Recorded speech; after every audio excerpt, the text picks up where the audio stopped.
Once upon a time, in a quiet town in Nigeria, there stood a house that many people only saw from afar.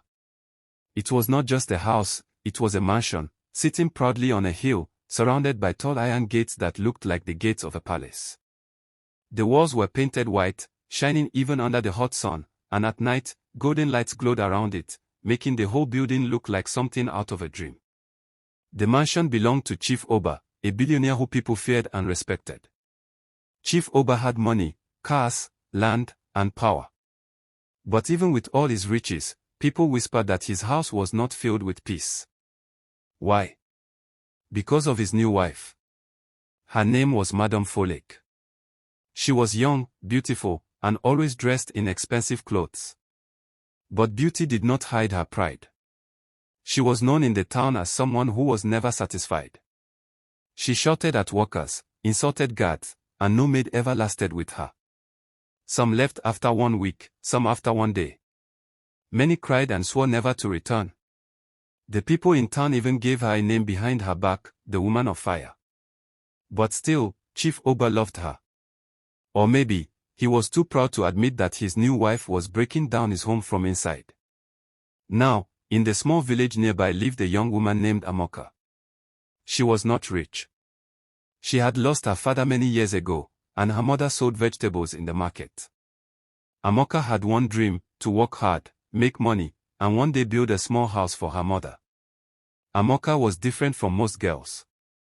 She was patient, gentle, and had a way of speaking that calmed even angry people. But life was hard for her.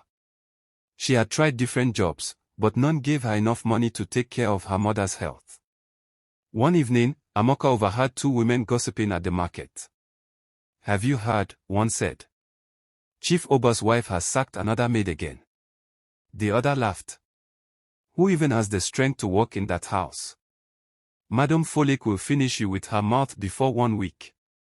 Amoka stood still, listening. Her heart beat fast.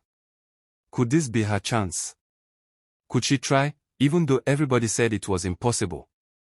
That night, she prayed with her mother. "Mama, I want to go and try. If others fail, maybe I will not. We need the money." Her mother shook her head. "My daughter, I don't want you to suffer. That woman is trouble. Nobody lasts with her." But Amoka looked into her mother's tired eyes and whispered, "Mama, let me try. I have no choice." The next morning, she tied her scarf, carried her small bag, and walked up the hill toward the great mansion of Chief Oba. She had no idea that her life was about to change forever. Amoka stood at the heavy iron gate of the mansion. The guards looked at her suspiciously. They had seen many maids come and go, some running out crying, some chased out with shouts. One of the guards, a tall man with a scar on his face, asked her, "Who you they find?" Amoka swallowed hard. "Please, sir. I hear say madam they find new maid. I come apply." The guard laughed so loud, his partner joined him. "You dey craze. You won't die. No maid dey last here, my sister. Better carry your bag go back." But Amoka held her ground. "I still want to try." The guard shrugged, opened the small side gate, and said, "No wahala. No your wahala, not mine." As she entered, Amoka felt her legs shake. The compound was wide, with fine flowers planted neatly at both sides of the driveway. Expensive cars shone under the sun, each one looking newer than the other. The air smelled of perfume mixed with polish. Inside the mansion, everything sparkled. The floor was pure marble, the walls painted with gold designs, and a chandelier hung so big it looked like the sun itself. But before she could even admire properly, a sharp voice cut through the air. "Who is that?" Madame Folek appeared from the staircase, wearing a long silk gown. Her eyes scanned Amoka from head to toe, her lips twisting in disapproval. Amoka quickly bent her knees in respect. "Good morning, Ma." "Good morning for what?" Madame Folek snapped. "Who allowed you inside here? Do you think this is a village kitchen where anybody can walk in?" Amoka's hands shook, but she forced herself to smile gently. "Please, Ma. I hear you are looking for a maid." "I came to work." Madam Folek laughed, but it was not the laugh of joy. It was a cold laugh. You want to work here? Do you even know how to hold fork and knife? Do you know how to clean gold? Can you even stand the smell of money? Amoka bowed her head. I may not know everything, Ma, but I am willing to learn. Something in the way she spoke made Madam Folek pause. Most maids usually begged and cried. But this one sounded calm. Too calm. Madam Folek narrowed her eyes. All right. I will test you. If you pass, you stay. If you fail, you go back to your mother's house. Amoka nodded. The test began immediately. First, Madam Folek took her to the kitchen. The place was filled with all kinds of food Amoka had never seen before. Cook me jollof rice, Madam ordered. But not anyhow jollof rice. Cook it like a queen will eat it. If it tastes nonsense, you are gone. Amoka's heart pounded. She had cooked jollof many times in her mother's small pot, but never in a kitchen this big, with shining stoves and strange spices. She closed her eyes, prayed quietly, and began. She cut the tomatoes carefully, fried them gently, added pepper, onions, and seasoning. She stirred with patience, the same way her mother had taught her. Hours later, the food was ready. Madam Folek tasted it with a fork. She expected it to be bad, so she could insult her and send her away. But as soon as the taste touched her tongue, her eyes widened slightly. It was delicious. Still, Madam Folek would not admit it. She dropped the fork and said, It is not too bad. But don't be too happy. That was just the first test. Then she looked Amoka straight in the eyes and said, The real test is not how you cook or clean. It is if you can survive me. Amoka felt cold run down her spine. She knew this was not going to be an ordinary job. And standing there in the grand mansion, she realized something else. She was no longer just fighting to earn money. She was about to fight for her dignity, her patience, and maybe even her life. The next morning, Amoka woke up before dawn. The mansion was still quiet, the air cool, and the chandeliers above her head looked like sleeping stars. She whispered a short prayer, washed her face, and tied her wrapper. She knew her battle was just beginning. By 6 a.m., Madam Folek's voice thundered across the hallway. Amoka. Where is my lemon water? Amoka ran quickly to the kitchen, squeezed the lemons, and carried the glass carefully to the madam's room. But as soon as she entered, Madam Folek's sharp eyes caught something. You fool. Why is the water not in my favorite glass? Do you want to kill me with bad luck? Take it away. Amoka bent low. Sorry Ma, I will change it. She ran back, poured it into the shining golden cup, and returned. Madam Folek sipped it, frowned, and said, It is too cold. I hate cold water in the morning. Warm it. By the time Amoka finally got it right, her whole body was sweating. Yet she kept calm. But that was only the beginning. Madam Folek called her every 5 minutes. Amoka. Polish my shoe. Amoka. Where is my hairbrush? Amoka. Go upstairs, bring my scarf. Sometimes she would send her to the same place twice, just to see if Amoka would complain. The guards and other workers in the house shook their heads in pity. One of the cleaners whispered to Amoka, Sister, no worry. You go soon tire like others. Just prepare your mind. But Amoka only smiled weakly. I will not give up. Days turned into a week. Amoka cooked, cleaned, washed, polished, and endured endless insults. Madam Folek tried everything to break her spirit. She shouted at her in front of the driver. She called her bush girl. During dinner. She even accused her of scratching her expensive Italian table when Amoka had not even touched it. One evening, something shocking happened. Amoka was cleaning the sitting room when she heard footsteps behind her. She turned and saw Chief Oba himself. He was tall, with a strong presence, and his agbada swept the floor as he walked. He paused, watching her. Then he said in a calm voice, You are new here. Amoka knelt quickly. Good evening, sir. Chief Oba studied her face. You have lasted 1 week already. That is unusual. Most people run away after 2 days. What is your name? Amaka, sir. He nodded. Amoka. Keep working hard. And don't let my wife break you. She has fire in her mouth, but even fire cannot burn someone who is patient like water. Amoka was surprised. Nobody had ever encouraged her like that inside this house. She bowed her head. Thank you, sir. But just as she raised her eyes, she saw something strange. Madame Folek was standing by the staircase, watching them with cold eyes. Her face tightened like stone, and her lips curved into a thin smile. At that moment, Amoka realized something dangerous. Madame Folek had noticed the short conversation between her and Chief Oba. And she was not happy about it. That night, the mansion was quiet, but Madame Folek's heart was not. She sat on her silk bed, staring at the ceiling, her mind boiling with anger. Who does that girl think she is? She muttered to herself. Smiling at my husband. Kneeling like a saint. She wants to deceive him. She thinks she can come into my house and steal my place. Over my dead body. From that day, Madame Folek's eyes followed Amoka like a hawk. Every movement, every word, every smile, nothing escaped her. The next morning, when Amoka served her breakfast, Madame Folek slammed the tray on the table. Who asked you to put avocado here? Do you want to poison me? Amoka bent low, her hands shaking. Sorry ma, I thought you liked it.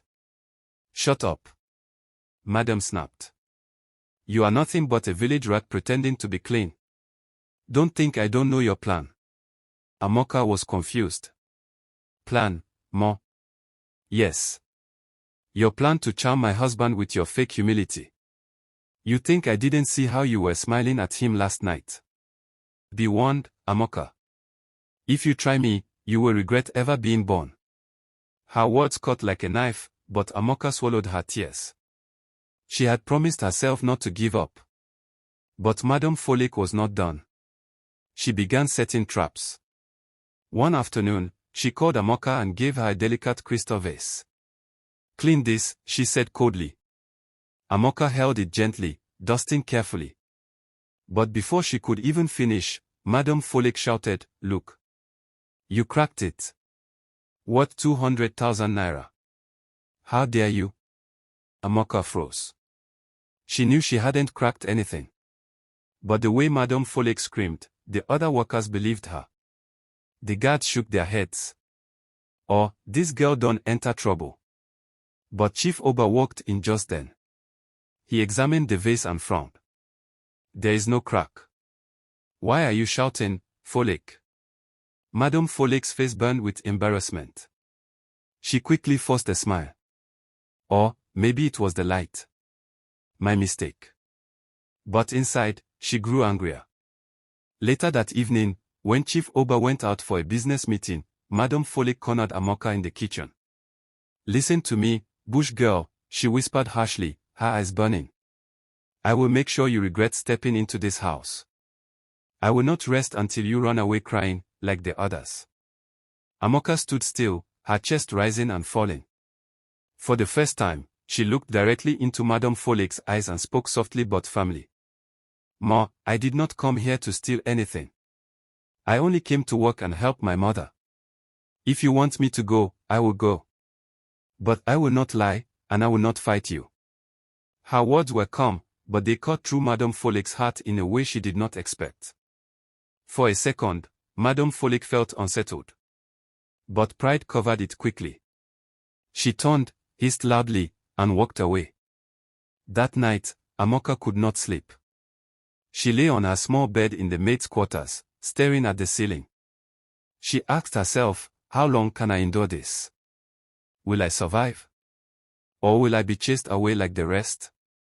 But deep inside her, a small voice whispered, stay. Your story is just beginning. The mansion was glowing with music and laughter that night. Chief Oba was hosting some important business partners. Expensive wine flowed, dishes filled the long table, and the sound of clinking glasses echoed in the dining hall. Amoka, along with other workers, moved quietly, serving food and drinks. She kept her head bowed, avoiding Madame Folek's sharp eyes. But Madame Folek had already prepared her plan. She wanted to disgrace Amoka completely. Just before the party started, Madame had entered the kitchen secretly and poured too much salt into the pepper soup pot. Then she called Amoka. "Serve this to the guests," she ordered with a wicked smile. Amoka hesitated. "But, Ma, should I taste it first?" "Are you mad?"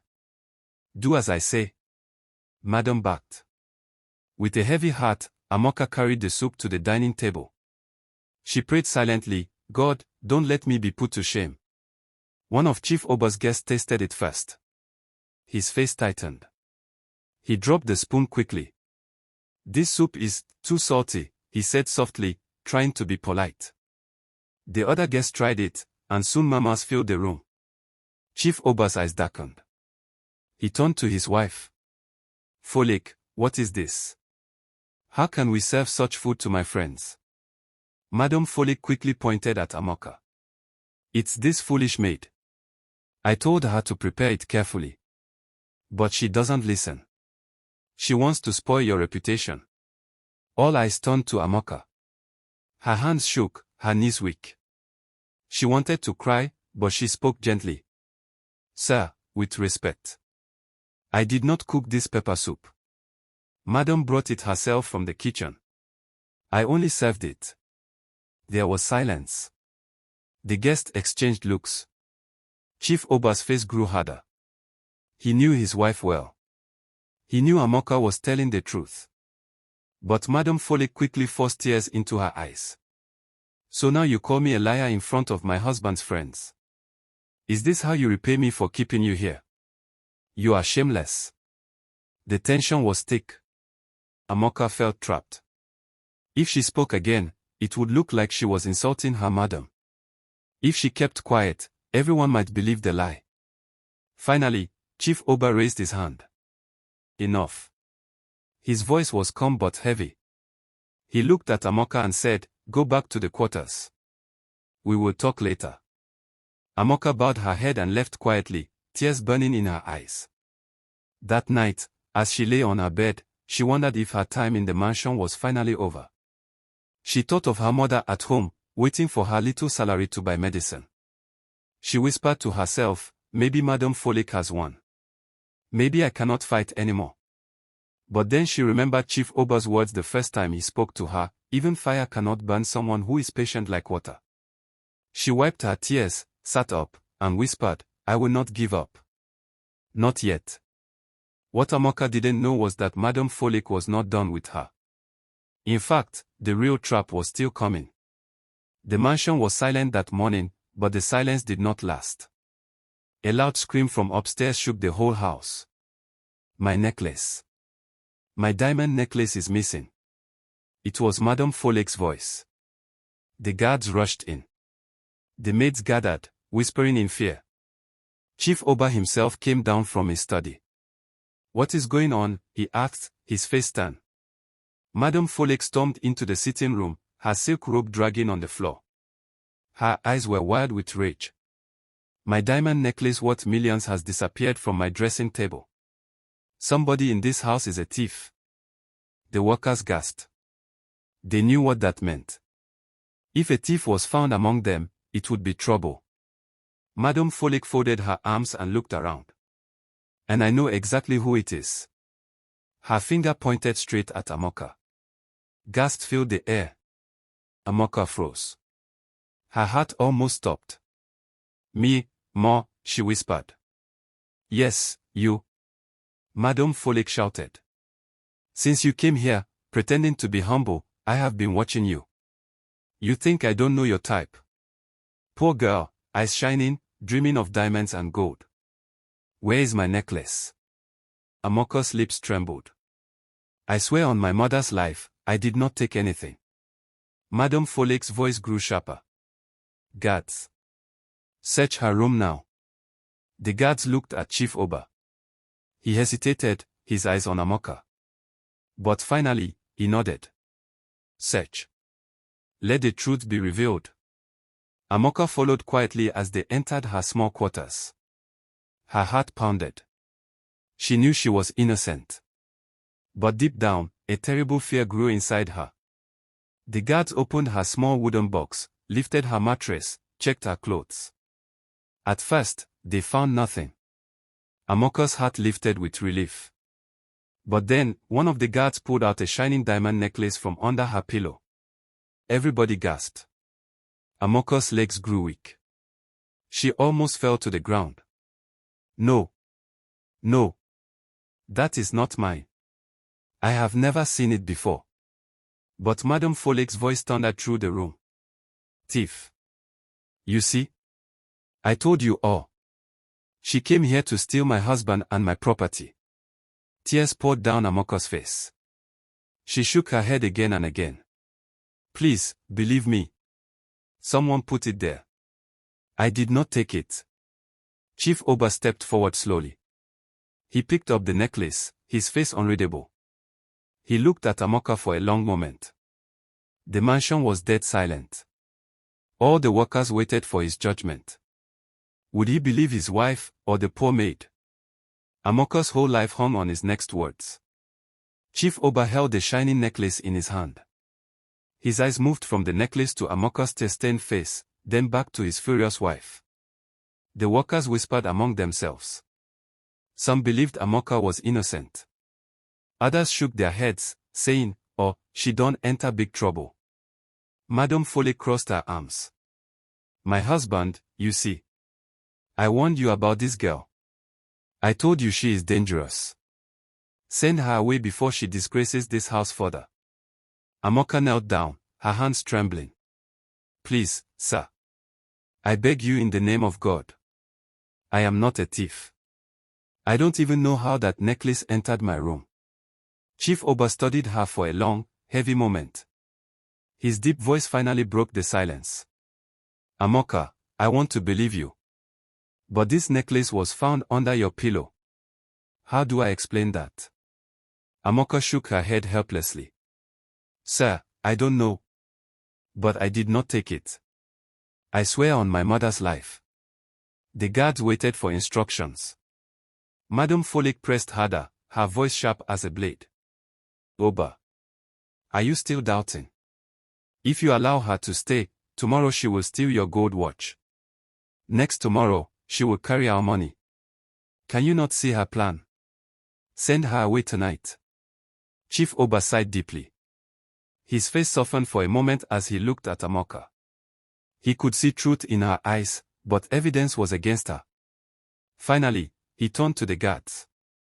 Do not call the police, he said firmly. But Amoka must leave this house. Tonight. Amoka's chest broke with pain. Tears poured down freely. She begged again, Sir, please, don't do this to me. My mother, she depends on me. Please believe me. But Chief Oba's face was hard now. Amoka, I am sorry. Take your things and go. The guards carried her small bag and pushed her gently toward the gate. Other workers looked away, too afraid to speak. As Amoka stepped out of the mansion, the cool night air slapped her face. Her heart felt heavy, her dreams shattered. But deep inside, something stronger than pain began to rise. She wiped her tears and whispered to herself. One day, the truth will come out. And when it does, the same people who called me a thief will know my heart was clean. She walked down the hill, alone in the dark, not knowing that her life was about to take a turn nobody expected. Because the story was not ending here. It was only beginning. Amoka walked down the lonely hill that night, her slippers dragging on the dusty road. Her small bag felt heavier than ever, not because of the weight, but because of her broken spirit. She reached her mother's small house in the village just before dawn. Mama was sitting outside, peeling vegetables by lantern light. The moment she saw her daughter's face, she dropped everything. Amoka. My child, why are you crying? What happened? Amoka fell into her mother's arms, sobbing. Mama, they said I stole. They chased me out like a thief. Her mother's heart broke, but she held her tightly. My daughter, don't cry. God sees everything. He knows your hands are clean. For days, Amoka stayed home, helping her mother at the market. But whispers spread quickly. People who had once admired her now looked at her with suspicion. That's the maid who stole from Chief Oba's wife, some women whispered at the market. Oh, I thought she was decent. See her life now, others said. Amoka felt ashamed, even though she was innocent. She began to avoid people, her eyes always down. One afternoon, while selling vegetables with her mother, she noticed a black car parked across the road. The glass window rolled down slowly, and to her surprise, Chief Oba's personal driver stepped out. Amoka, he called softly. Her heart raced. Why are you here? The driver looked around to make sure no one was listening. Then he whispered, Oga sent me. He wants to see you. Amoka was shocked. To see me? After throwing me out? The driver nodded. Yes. He said he has been thinking. Something is troubling him. He told me to bring you to his office tomorrow morning. Amoka's chest tightened. Was this a trap? Or was this the chance she had been praying for? That night, she could not sleep. She tossed and turned, her mind filled with questions. Why would Chief Oba call her back? Did he finally believe her? Or was this Madame Folek's new plan to destroy her completely? The next morning, Amoka dressed simply and entered the waiting car. As it drove toward Chief Oba's private office in the city, her heart pounded like a drum. When she entered the office, Chief Oba was already seated behind a large wooden desk. He looked tired, as if he had not slept. Amoka, he said slowly. Sit down. Amoka sat, her eyes lowered. There was a long silence. Then Chief Oba leaned forward. His voice was deep but calm. I sent you away because of what I saw. But my heart has been restless. Something tells me you were not lying. Tell me the truth again, did you steal that necklace? Amoka raised her eyes, tears shining in them. Sir, I swear before God, I am innocent. Somebody put it in my room. I don't know why. Chief Oba studied her face for a long moment. Finally, he sighed. I believe you. Amoka gasped softly. Relief washed over her, but before she could speak, Chief Oba's voice grew darker. But if what you say is true, then it means somebody inside my house planted that necklace. And if that is the case, I must find out who and why. He leaned back in his chair, his eyes narrowing. Amoka, I need your help. Amoka's eyes widened in shock. Sir, you want my help? Chief Oba nodded slowly. Yes. You see, if I accuse my wife without proof, it will scatter everything. But I know in my heart that necklace didn't just walk into your room. Somebody put it there. And I suspect my own wife may be behind it. Amoka swallowed hard. The thought of Madame Folek made her body shake. But sir, if she finds out I am helping you, she will destroy me. Chief Oba leaned forward, his voice low. That is why no one must know. Not even the guards, not the workers. Only you and I. If you agree to help me, I will make sure your mother is cared for. And when this truth comes out, your name will be cleared forever. Amoka's heart pounded. It was risky, but she had no choice. She thought of the shame she carried in the village, the whispers, the insult of being called a thief. She clenched her fist gently and said, I will help you, sir. Chief Oba nodded. Good. But you must be very wise. Folek is not an ordinary woman. She is clever and dangerous. One wrong move, and she will crush you. That evening, the driver returned her to the village. Nobody suspected a thing. But inside, Amoka carried a secret that could change her life forever. The plan began the next day. Amoka was quietly brought back into the mansion, but not as a maid. This time, she was hidden in the guest quarters that Madame Folek hardly entered. Chief Oba told the guards she was only helping temporarily with paperwork. From there, Amoka began to observe.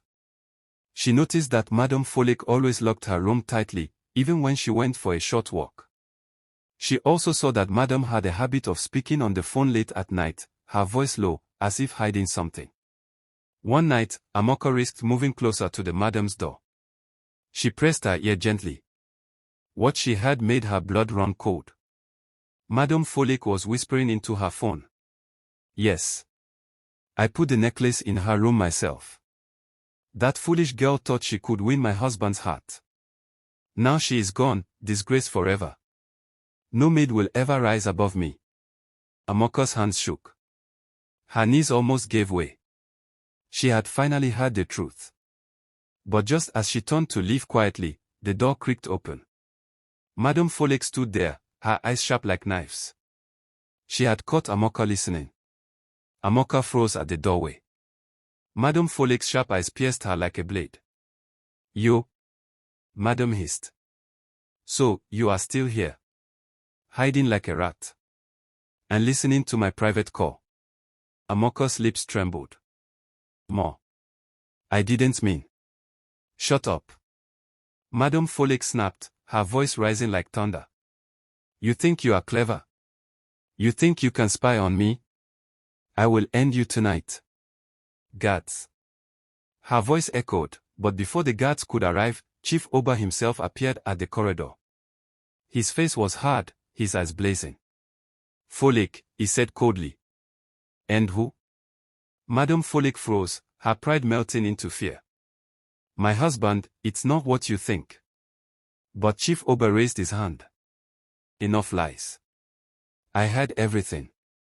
Amoka is not the thief. You are the one who planted the necklace in her room. You disgraced her just to feed your jealousy. The guards and workers, who had now gathered, gasped loudly. The secret was out. Madame Folek's face twisted. Oba, don't believe that poor girl over me. I am your wife. Chief Oba's voice thundered. Wife or not, I will not allow wickedness to rule my house.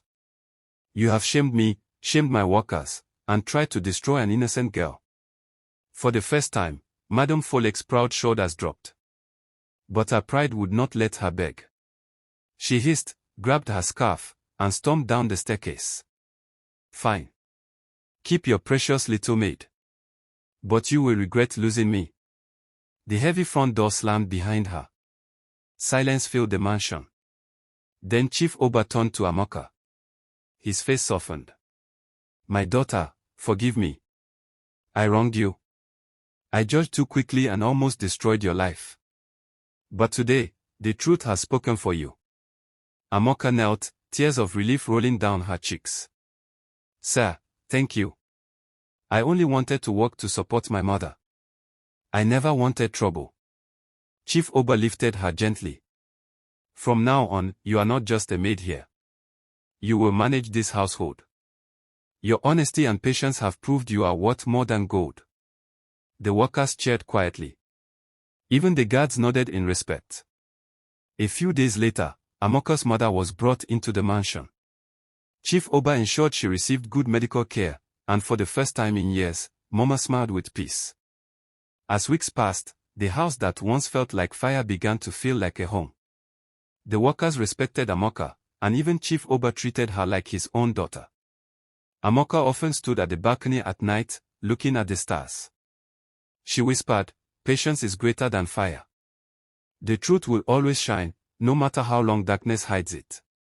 And so, the girl who was once disgraced as a thief became a symbol of dignity, patience, and hope. The mansion on the hill finally knew peace.